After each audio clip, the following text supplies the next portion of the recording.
یہ ویڈیو ان خالص پاکستانی آنٹیوں کے نام جنہوں نے معاشرے میں فتنے کی آگ کو سلگانے کا تہیہ کر رکھا ہے، جنہیں نہ اپنی بیٹی کی نماز کی فکر ہے، نہ بیٹے کی صحبتوں کی بس فکر ہے تو فلاں کی بیٹی کالج میں کس کے ساتھ جا رہی تھی، فلاں عورت نے وہی سوٹ دوسری شادی میں پہن لیا، واہ بھائی واہ۔ جی ہاں، ہم بات کر رہے ہیں ماشاءاللہ ان آنٹیوں کی جن کی آنکھیں دوربین سے بھی زیادہ تیز اور زبان سوشل میڈیا سے بھی زیادہ فاسٹ ہے۔ پاکستانی آنٹیوں کا مشن کیا ہوتا ہے؟ کسی اور کی بیٹی کیا کر رہی ہے، فلاں کے گھر روز مہمان کیوں آتے ہیں، اس عورت کا شوہر اتنا لیٹ کیوں آتا ہے، اس کی بیٹی کا موبائل ہاتھ سے کیوں نہیں جاتا۔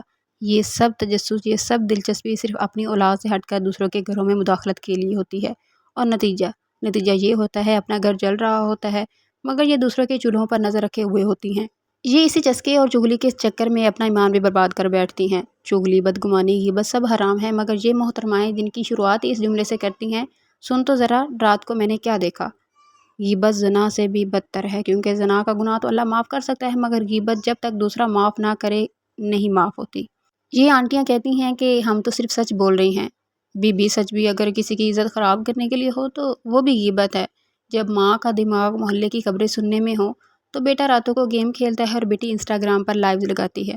پھر یہ آنٹیاں روتی ہیں میرے بچے بدتمیز کیوں ہو گئے ہیں، دین سے دور کیوں ہو گئے ہیں، کیونکہ آپ حضرت خدیجہ رضی اللہ تعالی عنہا کی طرح ماں بننے کی کوشش ہی نہیں کر رہی، بس دوسروں کی زندگیوں میں جھانکنے کو ہی مشن بنا لیا ہے۔ یہ آنٹیاں محلے کے گھروں میں نظر رکھنے کے چکر میں اپنی اولاد کی تربیت کرنا ہی بھول جاتی ہیں۔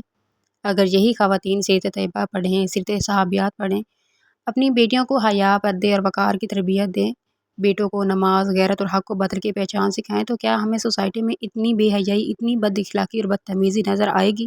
نہیں، ہرگز نہیں۔ لیکن آج کی ماں کو فکر ہے تو لوگوں کے گھروں کی، لوگوں کے گھروں میں تانک جھانک کرنے کی، لوگوں کے گھروں میں کیا ہو رہا ہے بس فکر ہے تو اسی چیز کی، اپنی آخرت کی بھی فکر نہیں، اپنی اولاد کی، اپنے گھر کی، اپنے گھر کے ماحول کو کیسے بہتر بنانا ہے اس چیز کی بھی فکر کو بھول بیٹھتی ہیں۔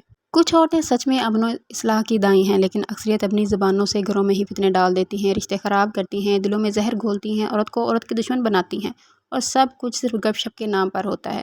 یہ کھیل نہیں، یہ جہنم کی طرف لے جانے والا راستہ ہے۔ اب یہ مت سمجھیے گا کہ صرف آنٹیوں پر تنقید کر رہے ہیں، کیونکہ کچھ انکل تو اپنی ان آنٹیوں کو بھی پیچھے چھوڑ چکے ہوتے ہیں۔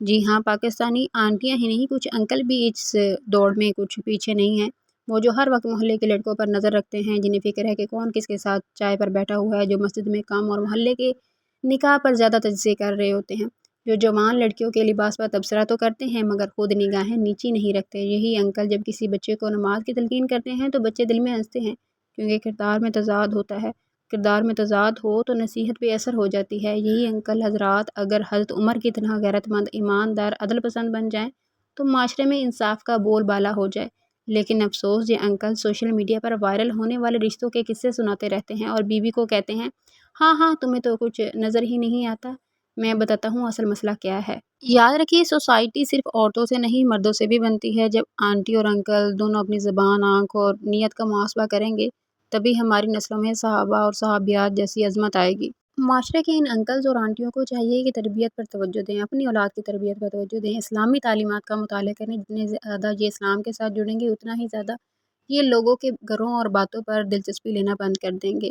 اپنی زبان کو قابو میں رکھیں، لوگوں کے بارے میں غلط افواہیں مت پھیلائیں، لوگوں کی بیٹیوں پر جملے نہ کسیں، لوگوں کے کردار پر باتیں نہ کریں، سیرت صحابیات کو رول ماڈل بنائیں، ان کے جیسا بننے کی کوشش کریں، ان کے جیسی ویلیوز جو ہیں اپنے اندر لانے کی کوشش کریں، دوسروں کی بجائے اپنی اولاد، اپنی اصلاح پر فوکس کریں، اپنے آپ پر توجہ دیں، نہ کہ لوگوں پر توجہ دیں۔ جب تک ماں دوسروں کے گھروں میں دلچسپی رکھے گی تب تک اپنا گھر اجڑتا رہے گا۔ اگر ماں حضرت عائشہ، حضرت فاطمہ، حضرت خدیجہ رضی اللہ تعالی عنہا کی سوچ اپنائے تو بیٹے خالد بن ولید بن سکتے ہیں اور بیٹیاں فاطمہ کی طرح روشنی پھیلا سکتی ہیں۔ بس ایک فیصلہ کیجیے، آنٹی بننے کے بجائے ماں بنے، تربیت والی، باوقار، اللہ سے ڈرنے والی ماں بنے۔